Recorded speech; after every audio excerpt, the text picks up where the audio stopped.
Untuk mengetahui bagaimana sikap Budiman Sujatmiko setelah mendapat keputusan pahit dari DPP PDIP Perjuangan, kita akan tanyakan langsung ke Budiman. Mas Budiman, selamat sore Mas. Selamat sore Mbak Putri, Mbak Syira. Ya, Mas Terima Budiman. kasih sudah mengundang saya. Oke, sama-sama Mas Budiman. Kita ingin konfirmasi lagi nih soal surat pemecatan yang diberikan oleh PDIP. Itu kapan diterimanya dan apa saja isi suratnya? Itu kebetulan saya tadi malam dalam rangka perjalanan dari rumah menuju salah satu stasiun televisi swasta untuk berdialog jam 9:30 malam. Dalam perjalanan saya kemudian di WA oleh putri saya, katanya ada surat. Oh ya udah, simpen saja di kamar ayah. Lantas kemudian nggak lama istri saya membuka amplop itu dan memfoto isi suratnya. Saya masih dalam perjalanan. Kemudian saya membaca keputusan surat pemecatan terhadap diri saya dan pelarangan saya menggunakan atau mengatasnamakan PDI Perjuangan dalam kegiatan apapun. Ya, menurut saya itu surat itu sudah saya baca, saya pahami, dan saya tidak mau berpolemik lebih jauh bagaimanapun dan apapun proses yang terjadi dengan keluarnya surat itu yang memang tidak didahului dengan proses pemanggilan secara bertahap resmi atas saya. Karena sebelum surat itu keluar hanya ada percakapan yang sifatnya informal, tidak pemanggilan resmi tentang kunjungan saya sebelumnya ke Jalan Kertanegara pada tanggal 18 Juli. Nah, surat itu dikeluarkan tanggal 24 Agustus, 6 hari setelah saya dengan Pak Prabowo Subianto mendeklarasikan relawan Prabu atau Prabowo Budiman Bersatu. Dan untuk itu ya saya baca dan saya terima dan oke, that's it. Ya, nggak perlu juga saya perkarakan atau ributkan. Dan bagi saya saya terima bahwa saya sekarang berbicara ini karena diwawancari oleh TV One dan berbagai media yang lain yang mungkin menganggap peristiwa itu penting, padahal saya bukan orang penting, saya orang biasa saja. Saya cuma anggota partai yang mana tentu saja ada jutaan anggota partai yang lain yang kurang lebih mungkin ada beberapa di antara mengalami hal yang sama. Gitu. Ya, Mas Budiman ketika mengambil langkah untuk mendukung Prabowo Subianto ini artinya sudah ada tidak bayangan kira-kira jika berseberangan dengan PDI Perjuangan ini saya akan diberhentikan? Ya, tentu saja akan ada sanksi-sanksi, salah satunya adalah sanksi pemecatan, pemberhentian, dan menurut saya ada hal lain yang dalam kalkulasi saya lebih strategis untuk saya sampaikan.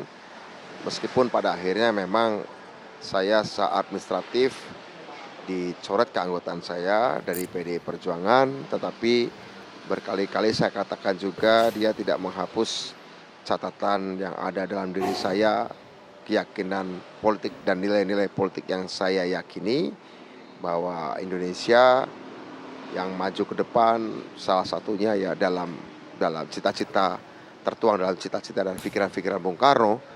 Dan menurut saya ini tidak mengurangi nilai atau karakter atau keyakinan politik saya tentang keyakinan cita-cita dan ide Bung Karno. Karena memang Bung Karno milik bangsa Indonesia ya. Jadi menurut saya ini tidak berpengaruh terhadap keyakinan politik saya.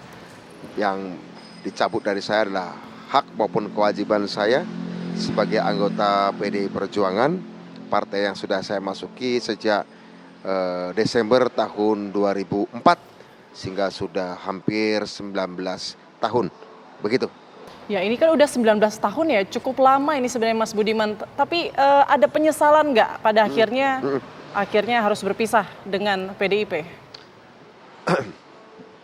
Kalau ikatan emosional dengan PDI itu sudah sejak lama. Sejak kelas 6 SD saya suka ikut kampanye PDI walaupun masih kelas 6 SD waktu itu. Tapi oke lah, tentu saja membayangkan berpolitik di luar PD Perjuangan kan baru saja 19 tahun. Ya, tentu saja ini akan ada perubahan-perubahan dalam hak dan kewajiban.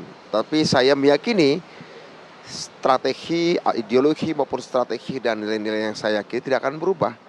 Tidak akan berubah. Hanya saja sekarang langkah politik praktisnya berbeda dengan partai PDI Perjuangan. Begitu.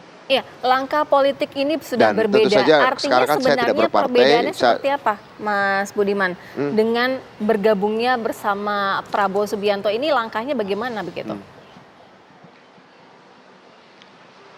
Yang berkali-kali saya katakan, Indonesia untuk mencari pemimpin pengganti Bapak Joko Widodo yang sudah menjalankan program-program pembangunan infrastruktur, optimalisasi dana desa, memulai atau merintis hilirisasi, merintis dan mulai menjalankan konektivitas, dan kemudian sudah memasuki era digitalisasi. Menurut saya itu adalah hal-hal yang strategis sekali untuk Indonesia ke depan yang nggak bisa selesai dalam waktu 10 tahun atau 5 tahun terakhir yang dilakukan oleh Pak Jokowi. Butuh kepemimpinan yang secara teknologis, secara kelembagaan, secara strategis perlu mengelola program-program yang tadi saya sebutkan itu, sehingga kemudian dia bisa menghasilkan dan mendorong lompatan-lompatan kemajuan, dan politik demokrasi nantinya ditopang oleh pelembagaan yang kuat, teknologi yang kuat, dan juga ilmu pengetahuan ke depan. Dan menurut saya ini tidak bisa diselesaikan dengan pendekatan-pendekatan seperti yang dilakukan oleh dalam periode pertama Pak Jokowi, tapi harus lebih mirip dan mungkin makin menajamkan pada periode kedua Pak Jokowi. Kalau periode pertama Pak Jokowi itu lebih populistik, pendekatannya lebih human touch. Pada periode kedua Pak Jokowi lebih pendekatan-pendekatan yang strategis, pelembagaan, yang mana itu perlu diteruskan juga penajaman pelembagaan dan strategis dalam konteks global, politik global, ekonomi global, politik di regional, ekonomi di regional, dan juga strategi global dan regional yang berkaitan dengan politik luar negeri, politik pertahanan, politik perdagangan, politik keuangan, politik pertanian, politik kesehatan yang tidak bisa tidak akan berpengaruh dan dipengaruhi oleh dinamika global yang hari ini banyak menimbulkan pergeseran-pergesekan. Ya. Karena itu dibutuhkan pemimpin strategik yang memang memiliki wawasan global. Begitu. Ya, Mas Budiman pada akhirnya memilih berseberangan dengan PDIP ini kenapa sebenarnya? Apakah karena kecewa mungkin rumornya ini tidak mendapat kursi atau jatah menteri kah, atau apa alasannya sebenarnya? Oh enggak, bukan berkaitan seperti itu, tidak. Tapi memang saya berkali-kali katakan, saya terinspirasi oleh beberapa pidato Ibu Megawati tentang perlunya Indonesia memiliki kepemimpinan strategik.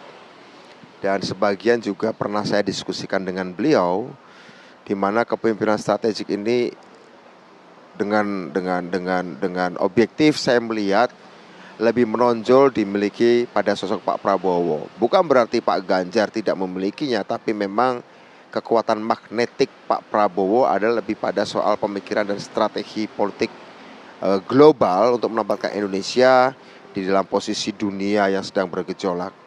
Bukannya Pak Ganjar itu keliru atau salah, tapi memang dari segi timing kepemimpinan populis itu memang menjadi kebutuhan bangsa Indonesia pada saat tahun 2014. Tapi pada saat 2024 ketika kondisi dunia berubah, kondisi Indonesia juga berubah, agenda prioritas kita adalah sekarang bagaimana setelah kita recover atau pulih dari pandemi yang memukul kita semua, Indonesia dengan kekuatan pertaniannya, dengan banyak talenta-talenta muda berteknologi yang paham teknologi, ini bisa memanfaatkan pergeseran dan pergesekan di tingkat global ini untuk menempatkan Indonesia berstrategi menjadi negara maju dan memanfaatkan bonus demografi kita 13 tahun ke depan, dan sampai tahun 2045 diharapkan Indonesia menjadi satu dari 5 negara besar ekonomi dan dia menjadi negara maju sekaligus, sehingga 2024 ke sana kita tidak mungkin kembali kepada kepemimpinan yang populistik semata. Ya. Populis perlu, cinta rakyat harus perlu, wajib itu wajib hukumnya. Ya. Tapi tugas pemimpin ke depan adalah bukan pemimpin menyamakan dengan rakyat, tapi rakyat harus diangkat wawasannya, kepekaannya, kesadarannya, jangkauan berpikirnya, sehingga kita rakyat biasa di Indonesia seperti saya kan rakyat biasa nih. Saya bukan anggota DPR, bukan juga eksekutif. Merasa bahwa ayo kita naik kelas bareng-bareng. Kalau dulu zamannya populisme, zamannya Pak Jokowi, pemimpin itu turun ke bawah, ya. Turun ke bawah untuk meyakinkan kepada rakyat bahwa aku pemimpin tidak jauh dari kamu. Itu dilakukan oleh Pak Jokowi pada periode pertama. Pada periode kedua, Pak Jokowi pelan-pelan mengangkat rakyat yang sudah ditemui oleh beliau di bawah untuk diangkat bersama-sama ke level nasional dan ke level global. Nah, penerusnya harus terus mengangkat seluruh rakyat Indonesia dan bangsa Indonesia ke level global. Saya kira ini tugas sejarah yang tidak bisa singkat. Perlu ada keberlanjutan, keberlangsungan, jangka menengah, jangka panjang, sehingga benar-benar bangsa ini naik kelas, rakyat ini naik kelas. Itu benar terjadi. Bukan tidak lagi cukup pemimpin turun ke bawah, tapi rakyat harus diajak oleh pemimpin naik ke atas. Ini penting. Ya. Gitu. Mas Budiman, artinya kalau Itu, sudah Mbak siap Putri. mendeklarasikan Prabowo Subianto, berarti sudah siap ini ya untuk masuk ke dalam Partai Gerindra? Oh, nggak terpikir seperti itu, Mbak. Belum terpikir seperti itu, meskipun Pak Sekjen Gerindra, Pak Ahmad Muzani mengatakan terbuka bagi Budiman Sujatmiko. Saya pikir itu juga pernyataan bisa berlaku bagi siapapun yang setuju dengan platform dan ideologi politik Gerindra. Tetapi saya sampai hari ini tidak terpikir untuk bergabung ke salah satu partai politik yang ada di luar PD Perjuangan. Mungkin saya akan menjadi jomblo dulu, ya, secara politik, dan ya fokusnya sekarang adalah bagaimana memenangkan Pak Prabowo Subianto bersama pasangannya nanti, siapapun itu, untuk memastikan bahwa memang kepemimpinan strategik itu bisa berlangsung, ya. Baik, terima kasih Mas Budiman Sujatmiko sudah berbincang langsung dengan kami di Kabar Petang. Kita tunggu nanti Sama-sama. langkah Mas Budiman ke depannya.